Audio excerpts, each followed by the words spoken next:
Notre prochain invité, vous le reconnaissez sûrement, parce que c'est l'ex-député fédéral du comté, excusez-moi, qui est maintenant coordonnateur des communications à la CRECA, qui est le Conseil régional de l'environnement Chaudière-Appalaches. François, bonjour. Bonjour, monsieur. On va se permettre là, de se tutoyer. Oui, parce ça fait des années qu'on se connaît. Dans le temps où tu étais député, tu étais ici tous les vendredis matins, donc on se connaît quand même très bien. Là. François, explique-moi, c'est quoi le Conseil régional de l'environnement Chaudière-Appalaches? Bien, ça fait partie du réseau des CRI. C'est un réseau, hein, le réseau des conseils régionaux. Il y en a au Saguenay, il y en a à Gatineau, il y en a partout. Ça concentre souvent des mandats exclusivement en environnement. J'ai une collègue, par exemple, qui s'assure de faire les consultations quand il vient le temps de protéger un air, de protéger une montagne, par exemple. Okay? Donc, c'est un peu toutes sortes d'aspects des développements de l'environnement qui sont concentrés dans un bureau. C'est ça, au fond, une CRE, une CRE, là, une CRE. Qu'est-ce que François Lapointe fait dans l'environnement? Spécifiquement à la CRE, on m'a embauché autour du mois d'octobre dernier, on m'a embauché pour que je m'occupe d'un projet de sensibilisation et d'éducation en gestion des matières résiduelles. C'est la première fois que tous les partenaires de Chaudière-Appalaches, les 9 MRC, la Ville de Lévis, avec un soutien du ministère des Affaires municipales et de l'Habitation. C'est la première fois que tout le monde met des ressources ensemble pour ensemble investir dans la production, par exemple, ce que vous avez en ce moment, ce que vous avez sur votre site, de publicité pour faire de la sensibilisation pour des questions de matières résiduelles. Ce qu'on fait depuis une semaine, qui est notre première campagne régionale partout sur le territoire, c'est de resensibiliser les gens aux écocentres, de se rappeler que quand on fait le ménage de son garage, quand on déménage puis qu'il y a des meubles qu'on veut plus, quand on réalise qu'on fait le grand ménage de la maison puis qu'on réalise qu'on a plein on appelle ça des résidus domestiques dangereux, des restants de push-push là, avec des logos qui disent que ça peut empoisonner ou exploser. Mais c'est toutes sortes de choses. Ou quand on rénove, on arrache nos vieilles armoires. Bon, tout ça, on ne met plus ça au dépotoir, on amène ça dans les écocentres. Donc, c'est le type de sensibilisation qu'on va faire pendant au moins 3 ans. Et c'est intéressant parce que la première fois que la région, la Chaudière-Appalaches, décide de se mettre en commun pour produire ce genre d'outils de sensibilisation-là. Bon, le thème, c'est l'enfouissement, c'est maintenant. Le nom du projet, c'est réduire l'enfouissement, c'est maintenant. Bon. Donc pourquoi qu'on se décide là? Parce que moi, je suis rendu, François, je te racontais ça avant l'entrevue. Je mets de quoi dans le bac vert, je suis rendu mal à l'aise de le mettre dedans, là, parce qu'on sait combien d'années ça peut prendre avant de se désintégrer. Là, quand c'est de la matière plastique, c'est sur des fenêtres de quelques centaines et dans certains types de molécules, de milliers d'années avant que ça se dégrade. Et quand ça se dégrade, ça fait des petites molécules qui sont tellement pas tuables qu'on a des microbilles de plastique dans l'environnement à la tonne depuis maintenant 30 ans, qui sont bouffées par les crevettes qu'on mange par la suite. Donc, je vais de mémoire, mais je pense que c'était évalué à l'équivalence d'une carte de crédit qu'on mangeait, ce que je me souviens plus si c'était par semaine ou par mois. Donc, chaque être humain, on bouffe du plastique tellement qu'il y en a dans l'environnement. Ouais. Donc, on est beaucoup mieux. Du plastique. Donc, on est beaucoup mieux de consommer, disons, un plat de yogourt. Quand j'achète un pot de yogourt, maintenant, je vérifie tout le temps si c'est un code en dessous. S'il y a le petit triangle là, avec un numéro, si c'est 1, 2, 3, 4, 5, 7, c'est récupérable. Le 6 ne l'est pas. Alors, je vérifie. Ah, c'est un numéro 1, je le prends. Moi, c'est rendu que si je n'ai pas de numéro, personnellement, si je n'ai pas de numéro en dessous, je ne l'achèterai même pas. Parce que s'il n'y a pas de numéro, ça ne sert à rien. Même si je le mets dans le bac bleu, ils ne pourront pas le traiter là-bas au centre de tri. Mais moi, j'aime mieux avoir ma bouteille d'eau qui est une bouteille consignée avec un numéro, qui va se transformer en, en banc de parc en plastique. Vous savez, les bancs de parc, maintenant, sont souvent en plastique, parce que c'est du plastique de récupération. Mais j'aime bien mieux que ça se transforme en banc de parc, que ça se retrouve en microbilles dans la nature pour polluer l'océan, puis que les crevettes étouffent parce qu'ils mangent ça n'a aucun bon sens. Là. François, dis-moi, c'est presque 1 million de dollars là, qui est investi sur 3 ans. C'est quand même beaucoup d'argent. Oui. Pourquoi? Est-ce que les gens comprennent l'importance? Parce que quand on regarde les océans, les bouteilles de plastique, écoute, ça fait peur de voir ça. Ça fait peur. Est-ce que les gens comprennent l'importance de ce qui s'en va au site d'enfouissement? Ça peut prendre, tu l'as dit, des milliers d'années. Je pense que les gens... Je pense qu'une majorité écrasante des gens ne veulent plus faire n'importe quoi. Est-ce qu'on sait tout? Est-ce qu'on sait à quel point, par exemple, produire un marteau avec des métaux qu'on aurait trouvés dans des bacs bleus, ça génère 400 moins d'eau, ça génère beaucoup moins d'énergie. C'est beaucoup plus facile de produire un marteau avec des restants de canne de thon que d'aller creuser une mine pour sortir des minerais pour faire un marteau. Donc, est-ce qu'on réfléchit à ça comme il faut? Moi, quand on sait tout ça, moi, je sais que non seulement je mets beaucoup de choses dans mon bac bleu, mais ça me fait comme un plaisir de le faire parce que j'ai comme analysé tout ça. On se sent participant à la planète. C'est ça. Carrément. Mais je pense que plus les gens en apprennent sur ce genre d'informations-là qu'on discute à matin, plus ça peut les motiver. On est plus du tout au même endroit qu'on était il y a 25-30 ans. 25-30 ans, on en parlait tantôt, là, les poubelles, là, ça débordait. Là, c'est mieux réparti. Est-ce qu'on est au point où tout va super bien? Non. Il y a encore, par exemple, dans les centres de tri, un 15 on appelle ça des erreurs de tri.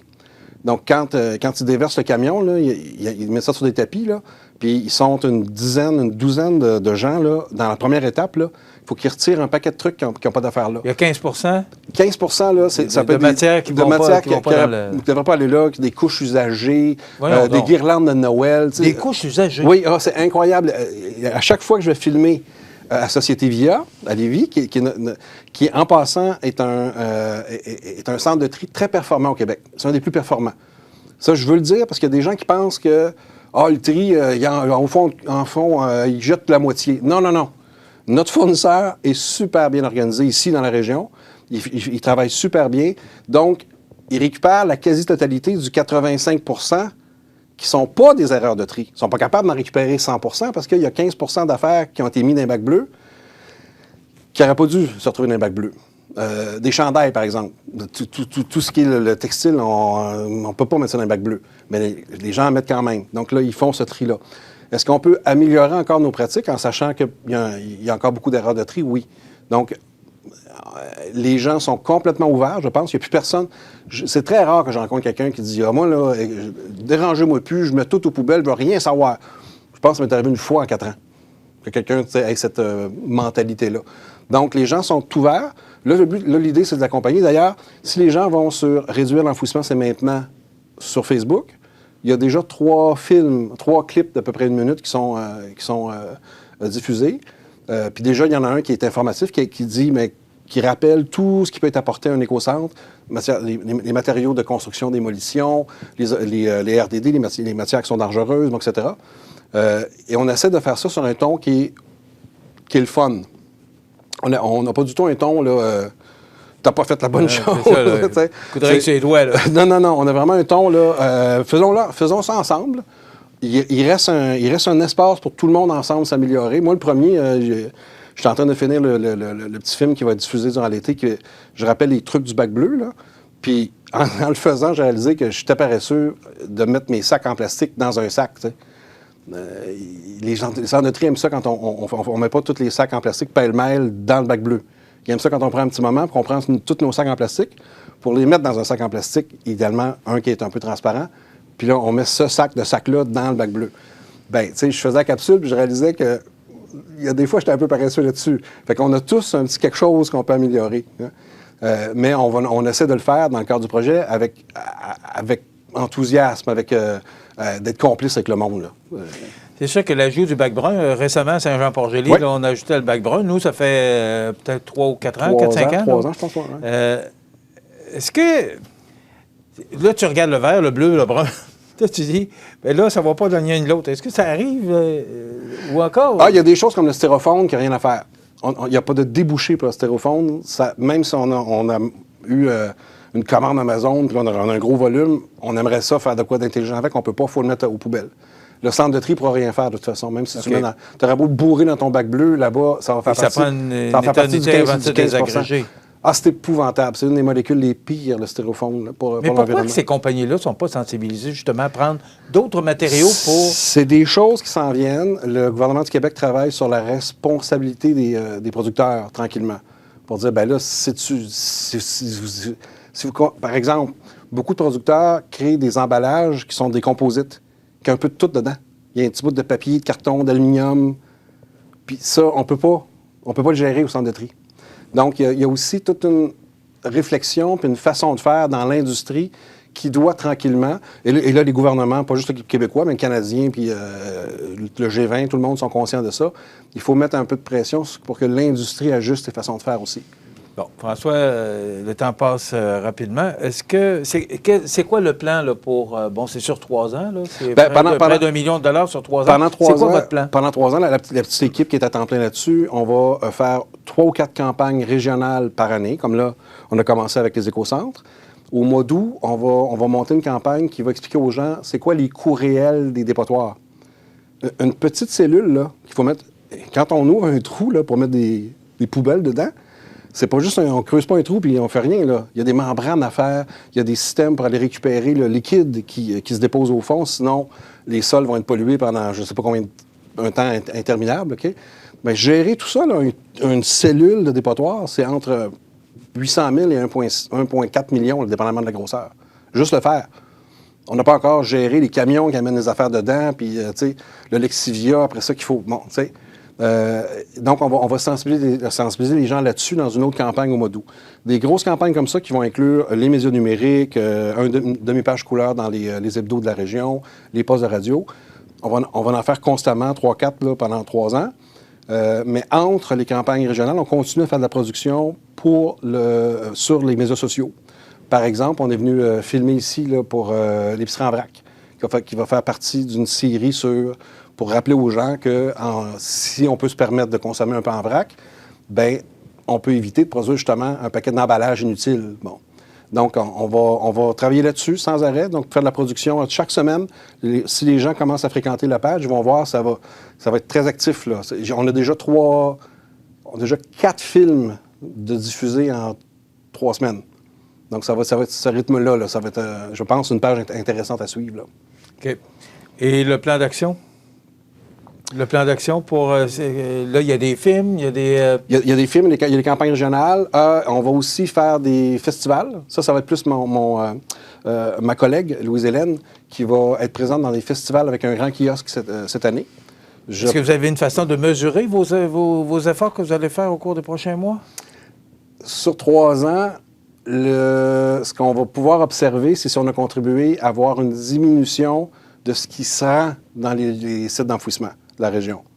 Okay. J'aimerais ça que ça fasse une petite différence. Je suis bien content. Vous savez ce qui s'enfouit aujourd'hui, puis chaque année, vous allez pouvoir mesurer? Pas nous, mais les MRC. Les MRC vérifient ça. Là. Ils sont parce qu'on est capable de le faire? Oui, c'est au volume. Ils savent combien de tonnes ils ont eu à enfouir, etc. Les centres de tri aussi sont capables de donner des tonnages. Je veux dire, cette année, on a eu tant de tonnes. Bon. Fait qu'on va être capable, sur 3 ans, de voir si, dans la région, on a fait un peu... J'espère qu'on va faire ça serait évidemment pas la perfection, mais qu'on va faire mieux. Ça, je serais très content. Très content. Tiens-nous au courant des développements, parce qu'on va suivre ça de près, là. Bien, je vais vous relancer à chaque fois qu'on a une campagne régionale, parce que le dossier va être monté avec tout le détail. Puis pour ceux qui le veulent, je vais essayer de faire le tour des médias quand on a une campagne régionale avec les données de chacune des régions. Donc, d'arriver, par exemple, ici en disant, bien, ici, la gestion des LET se fait de telle façon, puis la cellule vient d'être bâtie il y a 2 ans, elle a coûté tant. Tu sais, de pas parler de la même chose quand j'étais en Beauce ou quand j'étais dans Montmagny-Lillet, là. Parce que c'est pas les mêmes réalités là, à chaque endroit, là. Réduire l'enfouissement, c'est maintenant. Oui. Alors, on s'y met, tout le monde. On a déjà bien commencé. On est déjà dedans. On va s'améliorer ensemble en ayant un petit peu de fun à le faire. En dédramatisant tout ça puis en faisant un petit peu mieux les choses. Bon vendeur, François. Ah, j'essaye. Oui. François Lapointe, qui est coordonnateur des communications à la CRECA, qui est le Conseil régional de l'environnement Chaudière-Appalaches, sous le thème « Réduire l'enfouissement, c'est maintenant ». C'est ce qu'on verra au cours des 3 prochaines années. Et on va sûrement en reparler. C'est un sujet qui me tient grandement à cœur. Merci, c'est très apprécié. Vraiment. Merci, François.